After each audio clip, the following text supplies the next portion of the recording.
Guys, oke, jadi di video kali ini kita bakal ngebahas salah satu saham yang ini memang lagi rally banget, dan ini gua bikin juga untuk ngejaga-jagain teman-teman juga ya, biar teman-teman nggak FOMO dan teman-teman tahu apa yang kalian beli ya. Kalau yang udah FOMO ya udahlah ya, mau gimana lagi lah ya, oke. Cuman ini again ya, disclaimer on ya. Again, selalu disclaimer on, oke. Dan kalian juga do your own research, oke. Dior ya, oke. Ini bukan aja kamu menjual membeli satu saham, untung rugi kalian tanggung sendiri ya. Untung rugi kalian tanggung sendiri. Oke, terus cepet sih, buset ya. Kayak kumur-kumur jadinya ya. Ya kita bakal bahas satu saham ya. Saham itu apa sih? Saham Segro ya, Sampurna Agro. Jujur aja sebenarnya gue tuh udah lama banget ngeliat saham ini ketika dia masih PBV 0,7 atau 0,6 ya. Cuman ya mau gimana ya, porto gue udah maksimal slotnya, dan duit gue juga udah ya udah kan gue tipe lamsam ya, gue value investor gitu loh ya. Jadi ya udah nggak ada slot lagi. Ya, cuman gue udah expect dia bakal rally karena dia ini kan salah satu perusahaan punyanya si grup Sampurna ya. Ownernya itu adalah Pak Putra Sampurna gitu loh ya. Jadi ya lu udah tau lah kalau grup Sampurna itu bagus gitu loh, kita bilang ya. Dividennya juga besar gitu kan. Ya boleh dibilang mereka tuh royal sama investor lah kalau gue ngomong gitu loh. Capital gain dikasih, dividen juga dikasih, apalagi sih yang kurang gitu loh. Tapi kenapa sih saham ini nggak pernah dilirik orang, atau bahkan gimana kita ngomongnya, kayak nggak liquid juga kita ngomongkan ya, transaksi nggak gitu banyak juga kemarin itu. Nah sekarang udah mulai rally, pada dibahas orang, sekarang baru dikejar ya, itu tipikal orang FOMO ya, dan ujung-ujungnya boncos, terus nyalain perusahaan, manajemen, dan direksi, dan bahkan sampai bursa pun disalah-salahin gitu loh. Oke, cuman ya tapi ya udahlah gitu loh. Tapi cuma di sini gue sebagai teman kalian cuma coba gue bantuin kalian kasih insight ya, ini perusahaan apa sih sebenarnya sih ya, gimana isinya, jeroannya gimana ya, aku kasih tau ya. Oke, again selalu disclaimer on ya. Kita masuk dulu ke dalam sini. Untuk company profile-nya ya, secara GCG-nya, induk perusahaan dimiliki oleh mayoritas Sampurna Agri Resources. Nah, Sampurna Agri Resources sendiri itu punyanya si Pak Putra Sampurna ya. Ownernya langsung nggak dimiliki oleh beliau lah ya, oke. Sisanya publik 33% ya. Ini kemarin sih gue lihat sih memang nggak gitu banyak ya kalau gue lihat ya di publik. Cuma segitu doang. Lanjut, GCG terbitkan laporan tahunan, Relation Compliance Integrasi Tim Manajemen Profesional. Jadi dia itu nggak pernah telat submit laporan keuangan juga ya, nggak ada riwayatnya juga, karena memang secara grup ya, ini grup yang sangat sehat sih menurut gue sih ya. Sampurna juga salah satu HMSP-nya dulu tuh adalah blue chip juga ya, karena rokok ya, kena banyak cukai, dan itu banyak tekanan sana sini di bidang bisnis dia ya, jadi ya udah terjun gitu. Cuma grup satu ini kenapa dia masih bisa survive, karena dia punya namanya agribusiness ya, yaitu di bidang kelapa sawit, sehingga grup Sampurna sendiri masih bisa sustain sampai sekarang. Ada alasan juga kenapa HMSP bisa bagi dividen masih besar banget ya, karena memang psikologis dari perusahaan satu ini doyan banget bagi dividen besar kepada para pemegang sahamnya, terutama investornya gitu loh ya. Berarti di sini kan kita bisa lihat deh bahwasannya memang perusahaan ini sangat royal lah, jor-joran lah gitu loh, baik mau dari capital gain juga, dari dividen juga gitu loh ya. Makanya gue bilang sih HMSP itu salah satu, boleh bilang one of the biggest company juga sih menurut gua ya. Oke, pas zaman-zaman HMSP itu lah, HMSP sekarang kan lagi koreksi dalam ya. Oke, lagi diskon besar-besaran tuh ya. Jadi flash sale lah kita ngomong. Oke, lanjut lagi, psikologi dan kepentingan. Fokus pada integritas, jangka panjang, dan sustainability. Keterkaitan bisnis lebih ke efisiensi agribisnis, minim politisasi aktif. Jadi kita tuh nggak pernah dengar namanya ada keterikatan politik di grupnya sih di Sampurna ya, nggak ada sama sekali. Jadi GCG dia ini gue masukin dia sebagai GCG bisnis sih ya, GCG bisnis level 3 karena dia konglomerat sih ya, level 3 GCG bisnis, dan itu udah terbukti dari bisnis dia juga. Kalau bisnis lagi nyungsep ya langsung nyungsep, kalau memang lagi rally ya rally gitu loh, nggak ada goreng sana goreng sini, memang sesuai dengan fundamentalnya gitu loh. Makanya kenapa GCG bisnis. Oke, sip, yang udah ikutin gue harusnya udah ngerti deh modul gue itu kalau analisa tuh selalu berpangku sama GCG bisnis dan valuasi. GCG itu ada 3, GCG politik, GCG kepentingan, GCG bisnis, dan GCG politik ya. Dan di GCG masing-masing ini, GCG kepentingan ada 3 level, GCG bisnis ada 3 level juga, GCG politik juga ada 3 level juga. Nah ini semua modul dari gua kok kompal ya, itu berdasarkan pengalaman gue di bursa sih, karena gua lewat jalan yang sewajarnya ya, kaidah investasi lah kita ngomong lah ya. Karena panutan gue itu Pak Lo Keng Hong, Warren Buffett ya, bahkan sampai Peter Lynch juga gitu. Panutan gue juga cuma ngikutin mereka aja gitu, gue nggak ngikutin siapa-siapa lagi ya. Jadi jalan gue sama mereka sama ya, cuman mungkin eksekusi kita beda-beda, tapi basicnya sama, value investing. Oke guys, lanjut lagi. Model bisnis portfolio utamanya ya, map bisnisnya apa? Palm produk ya. FFB itu apa sih? Fresh fruit bunch ya. Jadi itu buah tanda segar ya. Tandan buah segar lah kita ngomong. Tandan buah segar, TBS itu bahasa Inggris di Indonesia ya. Tapi kalau gue lebih suka bahasa Inggris. FFB, fresh fruit bunch. Oke. Good, lebih keren ya. Lanjut lagi, CPO ya, crude palm oil ya. Palm kernel. Kernel itu apaan sih? Kernel itu adalah biji kelapa sawit. Itu kernel. Nah, yang mengejutkan di sini ternyata dia punya itu revenue itu berasal dari biji kelapa sawit sih sebenarnya sih. Palm kernelnya itu yang paling banyak, itu 90% revenue dia. Gitu loh. Berarti dia ngejual. Kenapa? Karena gini, ketika kelapa sawit demand udah makin tinggi, otomatis dia bakal kena cuannya juga gitu loh. Jadi orang bakal demand-nya makin tinggi gitu loh. Jadi supply menurun, demand-nya makin tinggi, hukum supply and demand jatuhnya. Otomatis harga naik. Kena dapat dia punya labanya langsung gede langsung. Makanya kenapa laba dia 560-an M lebih ya kuartal 2-nya ya. Ada alasan, setiap saham itu ada alasannya kenapa harga bisa naik, kenapa bisa turun, kenapa bisa stagnan, itu ada alasan semua. Bahkan kita dalam bisnis kita juga lihat ada alasannya. Makanya kenapa Peter Lynch asik ngomong, jangan pernah lihat saham. Kalian tuh nggak fokus beli sahamnya, tapi kalian fokus beli bisnisnya. Buy the business. Because every single business, behind the business, there's somebody run the business.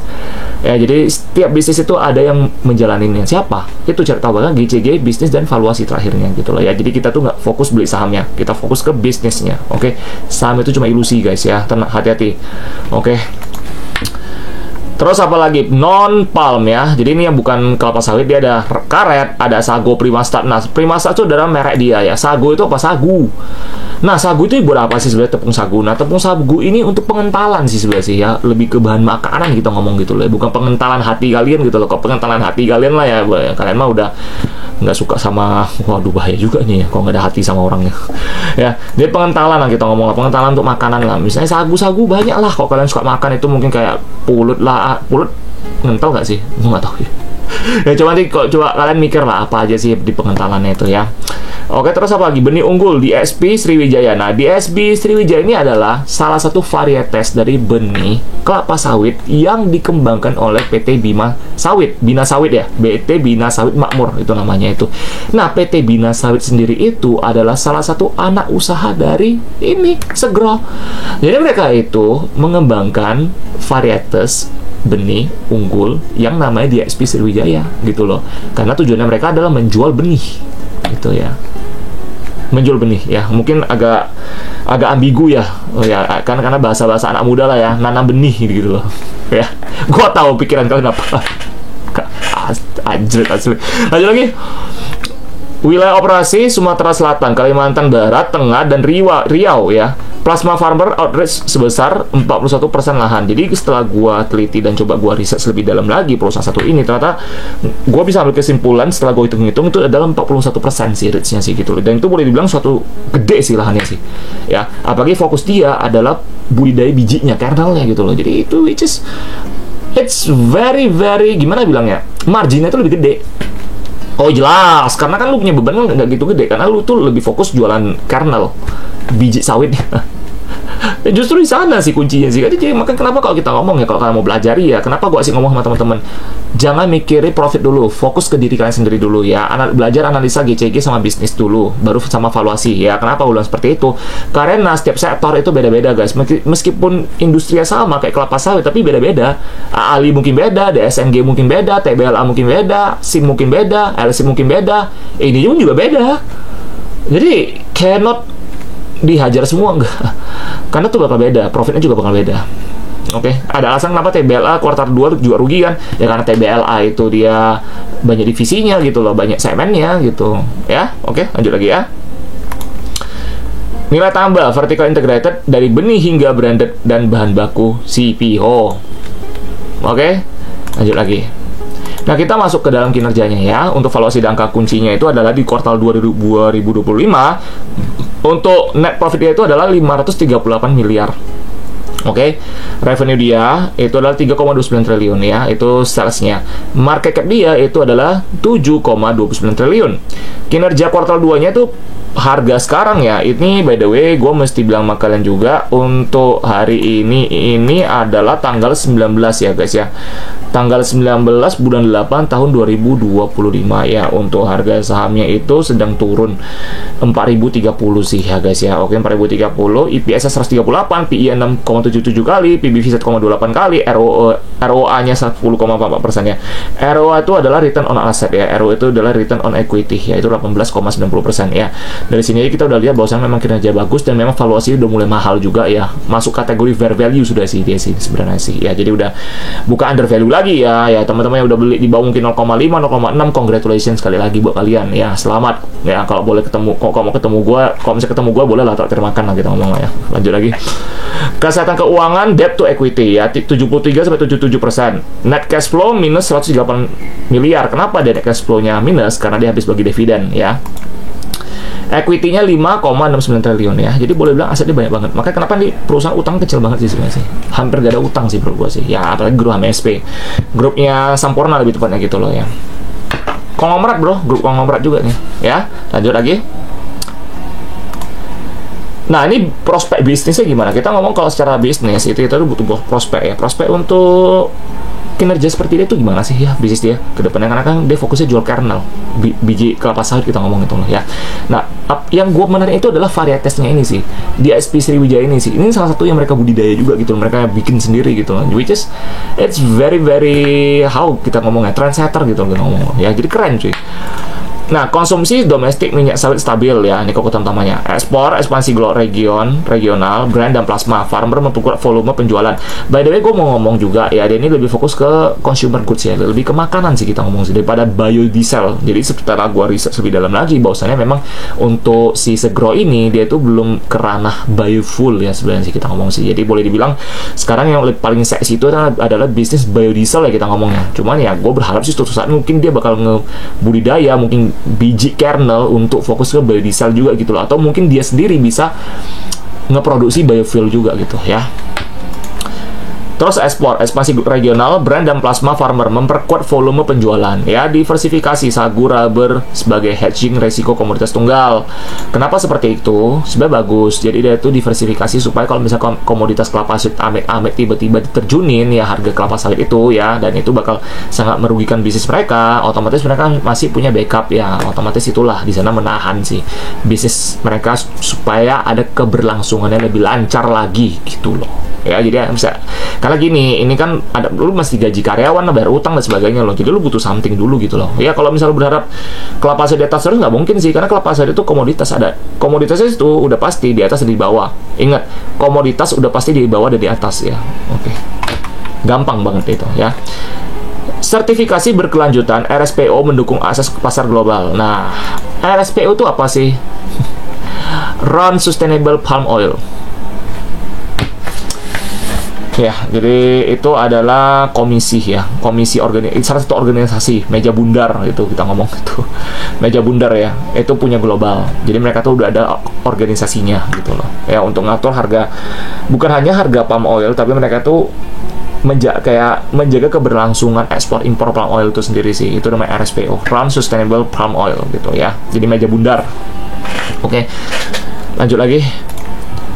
Resikonya apa? Volatilitas harga CPO dan regulasi domestik. Itu sangat benar sekali. Kita ini kan CPO naik karena ada kebijakan dari pemerintah juga ya, yang udah membuka keran ekspor kita. Jadi kita tuh juga diuntungkan dengan ada kebijakan-kebijakan makro di luar sana juga yang sangat mendukung ya proses ekspor kita punya kelapa sawit pastinya gitu loh. Jadi ya otomatis ini salah satu katalis utama dia juga gitu loh. Apa sampai kapan kita nggak tahu sih. Sampai satu titik nanti yang diturunin lagi. Karena kenapa ya? Karena gini loh, Uni Eropa itu suka banget main-mainin berita gitu loh. Kok komoditas lagi naik, mereka suka turunin lagi. Jadi kalau udah namanya asing itu memang ada ya udahlah ya, suka-suka mereka lah ya. Namanya juga asing ya. Bentar lanjut lagi. Cuaca dan input cost fluktuatif. Nah, cuaca juga mempengaruhi sih ya, karena apalagi kita udah masuk musim hujan ya. Biasa musim hujan sih memang agak kurang sih baik ya, agak kurang baik untuk agribisnis karena itu jadi lembab kita ngomong. Ketika itu lembab, maka itu bakal mengganggu vegetasi atau pematangan dari bibit-bibit ini semua gitu loh ya. Nah kalau dia kan biji sama juga sih, karena tuh pengaruh juga gitu loh ya. Jadi boleh bilang balance. Nah, kalau lagi musim hujan memang agak susah karena kan becek juga gitu loh. Tanah kan kurang tandus juga gitu loh. Apa tanah tandus lah kita ngomong lah. Jadi kurang bergizi lah jatuhnya gitu loh. Karena becek ya, tanah liat dan sebagainya gitu ya. Jadi banyak faktor itu guys. Oke, lanjut lagi ya. Keterbatasan penetrasi downstream, lemak olahan, etanol, biofuel. Nah, ini yang tadi gue bilang, mereka tuh masih belum ke sana sih, biofuel sih. Ya, analoginya adalah gini loh, misalnya kalian punya pacar nih ya, pasangan kalian gini nih. Kalian tiap hari bawanya ya mobil, motor, tapi cewek kalian pengen bilang apa nih pasangan kalian? Bawa gue ke luar negeri dong, jalan-jalan kong, gitu loh. Lu nggak pernah bawain gue ke luar negeri nih, pacaran, biar romantis gitu loh. Pernah nggak pacaran di luar negeri? Gue belum pernah juga sih ya. Oke, lanjut lagi. Jadi seperti itu sih kira-kira sih analoginya sih ya. Jadi lemak olahan, etanol, biofuel. Jadi mereka tuh masih belum ke sana sih. Ya, gue berharap sih suatu saat bakal ke sana sih. Karena di Indonesia kita lagi digenjot itu soalnya ya. Kita lagi digenjot sektor itu. Ini teori liarnya apa? Kita bayangin nih, ini teori liar dari gua seperti biasa ya. Bayangin aja, segera menjadi pelopor biofuel berbasis sawit dan kemasan biodegradable, bukan sekedar minyak makanan. Jadi boleh dibilang tapi solusinya energi dan packaging hijau ya. Jadi boleh dibilang mereka ini kalau bisa sih di luar dari makanan sih, kayak tadi gua bilang setelah gua riset lebih dalam lagi, bahwasanya mereka lebih fokus ke makanan gitu loh.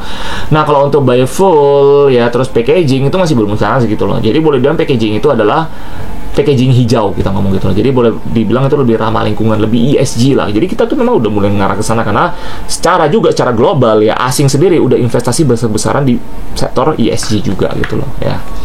Terutama EBT juga lah kita ngomong ya. Jadi boleh dibilang kayak mana ya, kalau biodiesel itu tujuan buat apa sih? Jadi gini, kalau mungkin mobil-mobil lah ya, sekarang tuh kan kayak ada mobil yang pakai mungkin yang diesel ya, mesin-mesin diesel gitu lah kita ngomong lah. Mungkin kayak hybrid atau apa kayak gitu loh ya. Nah kadang kan itu mobil-mobil mereka itu bensinnya, minyaknya itu udah nggak 100% lagi minyak, itu ada campuran dari itu biodieselnya. Jadi dari kelapa sawit minyaknya gitu loh. Jadi ada campuran udah gitu loh. Karena kenapa? Ya biodiesel, namanya juga biodiesel gitu loh. Jadi pelan-pelan kita bakal full kelapa sawit nanti ke depannya gitu loh. Lebih ramah lingkungan lah kita ngomong. Kayak nggak mengganggu apa ya? Polusi udara kita ngomong. Kalau nggak polusi udara nih kacau banget cuy lah. Sekarang itu juga udah hujan cuy. Ya Jakarta aja udah hujan terus cuy gitu loh ya. Lah, gue nggak tahu tempat kalian sih. Coba tulis di kolom komentar. Lagi pada hujan nggak tempat kalian? Gue pengen tahu sih. Ya, lanjut dulu. Itu bisa menarik re-rating ESG besar. Bener sekali, karena kenapa ya, ESG ini memang salah satu yang jadi prima dona zaman sekarang lah, zaman now lah kita ngomong lah. Dan ini sudah ada sejak lama sih sebenarnya sih. Seperti sejak zaman COVID paling digencarin sih. Karena kenapa? Memang pada zaman COVID sendiri itu ketika itu kan banyak yang kena PSBB, terus tidak ada aktivitas di luar sana, ya mobil lalu lalang juga jarang ya. Itu otomatis membuat udara kita, cuaca kita dimanapun itu di seluruh dunia itu menjadi jernih banget karena orang di rumah terus gitu loh. Jadi dari sana kelihatan bahwasannya memang ESG ini kalau bisa diterapin seperti itu juga, maka dunia ini makan lebih bersih, bebas dari polusi juga kita ngomong seperti itu loh guys ya. Jadi wah enak sih sebelah sih dulu waktu Jakarta yang wah lagi COVID ya semua jernih banget, cerah banget gitu loh ya. Sekarang mah ya udah balik lah, welcome to the club lah ya kita ngomong.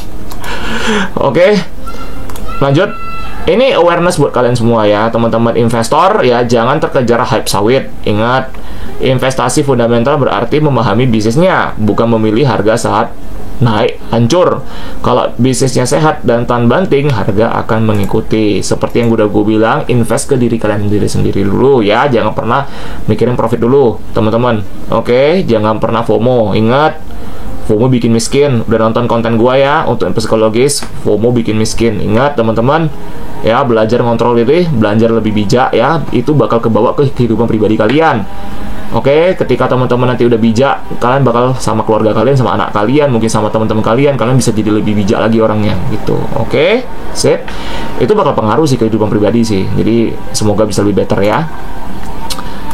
Ini petua dari gue buat kalian, berinvestasi bukan soal cuan kilat, tapi jadi bagian dari pertumbuhan bisnis yang teguh dan berjangka panjang. Oke, gue ulangin lagi, berinvestasi bukan soal cuan kilat, tapi jadi bagian dari pertumbuhan bisnis yang teguh dan berjangka panjang.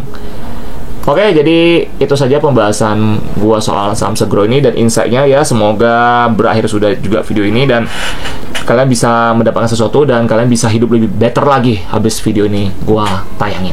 Oke, teman-teman, jadi good luck, semoga berhasil dan selalu disclaimer on dan do your own research.